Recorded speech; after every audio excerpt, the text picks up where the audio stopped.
Honorable Minister Maheshwari and fellow dignitaries on the dais, professors, vice chancellors, human resource managers, and other delegates, fellow diplomats who may be here from abroad, it's my pleasure to be here today. Education is like a pyramid. I think people from NITI Aayog know that. We saw a picture of that there. There is usually a big base. If you think in terms of numbers, at the primary education level, there are in many cases, a universal take-up of educational opportunities. And then as you get to the secondary level, there are less for whatever reasons. Numbers may decline. There are sometimes hurdles or various other factors, and so the numbers come down. And then when you get to the tertiary level, universities, colleges, and so on, you are really getting towards the tip of this pyramid or triangle. And in a sense, the meeting here today is about that tip. You know, the higher education bit, and even within that, global collaborations, which is what I'll speak a little bit about. When you look at money, it's a similar thing, though, again, as I've been hearing today, it might be a bit different in India. At the primary level, generally speaking, the amounts required for education may not be that high, but there are many numbers. So the total quantum of number is big. Again, as you get to the secondary level, the amount per student is less, but there are less students. And again, at the tertiary level, you have generally high cost education, but there are many smaller numbers. So you may think, well, we're talking just about the tip, and maybe in this conference, global collaborations are at the tip. It's a small thing. But there's another way to think of a pyramid, or in two dimensions, a triangle. You can think of it as a spear, and the tip is the cutting edge of that spear. And so in education, though there are many who will tell you what the values are of having high levels of literacy all the way through, for it really to be effective, it is important that that tip be suited to purpose, be fit for the nation in which it exists. And that is why I'm very happy to be here today to speak on behalf of Guyana to you about, I suppose, some insights, some perspectives on global collaborations, and to share with you some of our ideas and knowledge about that. Firstly, just a bit about perhaps the culture in higher education. I've come to think of it as something of an exercise in what I would call good elitism. Those of you who have thought, and there are obviously many of us here who have thought, will know of the constant battle in classrooms and in exam results about trying to balance the considerations of the backgrounds of students with their actual levels of achievement as demonstrated in results. But I've come to believe that education is about finding out from children, and let's even focus on the academic side, what they are good at and how good they are at the things that they are good at. And that is, in a sense, a kind of an elite thing. One has to make differentiations. But I think it is important that one recognize that is so, even though there may be a different political and social or left-wing context of things, that when it comes to education, you really do need to keep that idea of good elitism in mind. I was very interested a few days ago to read about an article by a Chinese journalist at BBC who spoke about the reintroduction of the Gaokao, the selection exams for universities in China. During the Cultural Revolution, a lot of the emphasis had changed from academic attainment to looking at the kind of the pupils' provenance and their worker skills and political skills to determine who should enter university. And this journalist spoke about how in 1977, after about 12 years of the Cultural Revolution, with the return of Jaipur to some semblance of power, they reintroduced the exams and the excitement it caused and how it worked. She pointed out that in that first year of reintroduction, only 5% of those seeking to enter colleges passed the exams. But she also traced that back to the beginnings of the quite astounding period of economic growth that China has experienced in the time since, and to some extent still does today. So I think that was a very important illustration, I suppose, of the idea of good elitism.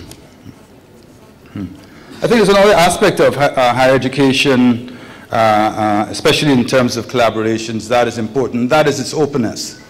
The relationship between a teacher and student works best when it is relatively open, in the sense that, and usually it's true at primary levels, it's very much a matter of the teacher, in a sense, imparting knowledge to the student. But as you go higher and higher up the educational ladder, there becomes more of an exchange where comment and thoughts about what you're hearing from your teacher are, in the better institutions, encouraged and developed.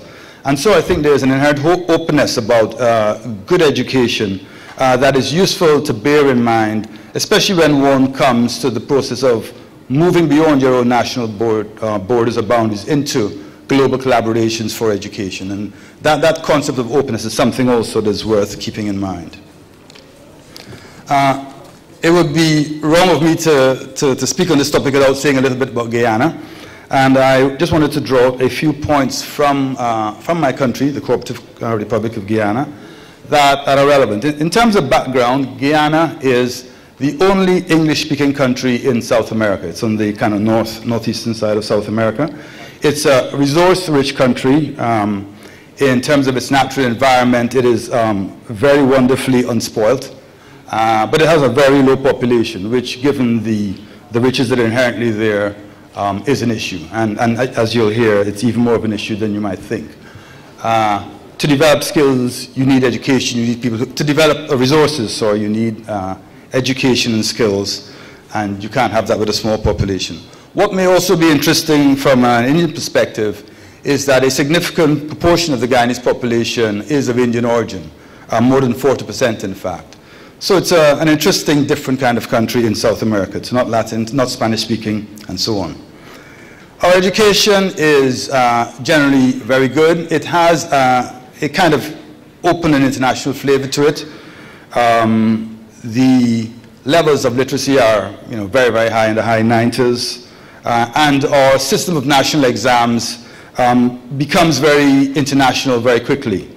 At the age of 12, when the selection of secondary schools happens, that's a national exam. It's only done in Guyana. But by the time you get to the age of 16, when kids are looking towards the transition to university, the exam we have is one that is Caribbean-wide and is already looking beyond the boundaries. And if you were going on to the kind of 18-year level, the level of A-levels and so on, then the exam again is Caribbean-wide, but there's also opportunity to do British exams and the International Baccalaureate. So the educational system produces kids who are, in a sense, open for education in other parts of the world. And unfortunately, that is often the choice that happens, so that Guyana has one, to my mind, very debilitating characteristic in terms of its education, and that is the brain drain. It is a sad fact that in excess of 90% of Guyanese who do tertiary education, do higher education, end up leaving the country. They may come back from time to time, but in effect, they are lost to us. And I think that problem of the brain drain, when one starts to look at global collaborations, is something that should be borne in mind. In Guyana's case, it is more pull than push. The cultural attractiveness of America and Canada, so near and so accessible, is undoubtedly a major factor. But also from moving on to, well, what do you do with this education, to the issues of employment and employability that again we heard raised earlier. The perception is that the opportunities there are so much greater and more accessible than they are in Guyana, are a factor. And that again I think is an issue that India may want to look at as things move on. Well, to global collaborations themselves, I thought a few examples might be useful. First of all, in a purely educational context, the move by many of the established schools in some of the countries with long traditions For example, the United Kingdom. There's a move now for many of them to establish branches in other countries. I think it started in 1998 when Harrow, a very well-known public school in the UK, established a branch in Bangkok in Thailand. And of course now there are many universities that do that, many of them establishing branches in China, for example. I think Wellington College is one of the more recent ones to go to Shanghai, and that kind of thing. And there, the idea of the global collaboration is that if you want to move ideas, you need to move people too. And so by bringing their schools with their ethos and their traditions and their approaches and methods into the country with which they want to collaborate, you can achieve a much more effective collaboration than perhaps simply by using the enablers that now exist in terms of the internet and cheaper air travel and that kind of thing. Another form of global collaboration that is relevant in Guyana particularly, and to the Guyana-India partnership is in the area of offshore medical schools. So these are actually, there are quite a few of them in the Caribbean. One of the most famous was St. George's, which was established in Grenada some time ago. And I'm sure, as you all know, offshore medical schools, offshore there refers to offshore America. So these are offshore medical schools, are places where students are trained in medicine in preparation for the American boards, but not in America itself. There are a number of such offshore medical schools with provenance in India that operate in Guyana. And in fact, they are one of the significant elements of our educational system. They're very popular. They take people, not only locals, many people from India, and in fact many people from America itself who failing to gain entry in the medical schools in America come offshore and do it.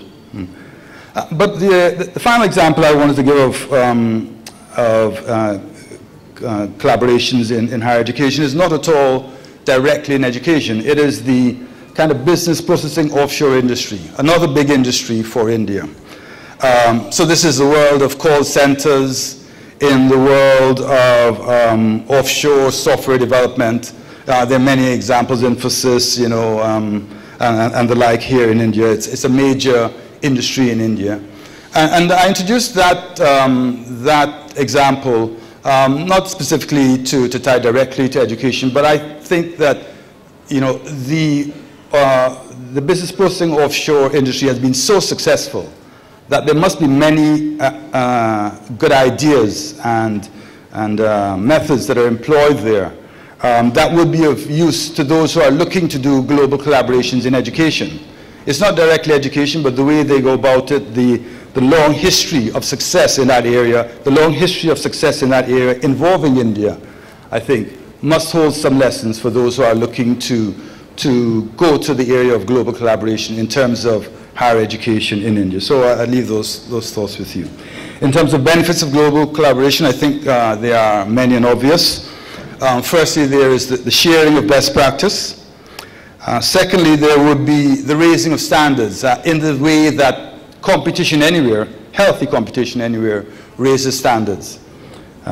There's also, I think, and this is something where I think there's less that has been done, there's an opportunity here for the spreading of languages and for coming out of the language silo in which you happen to be.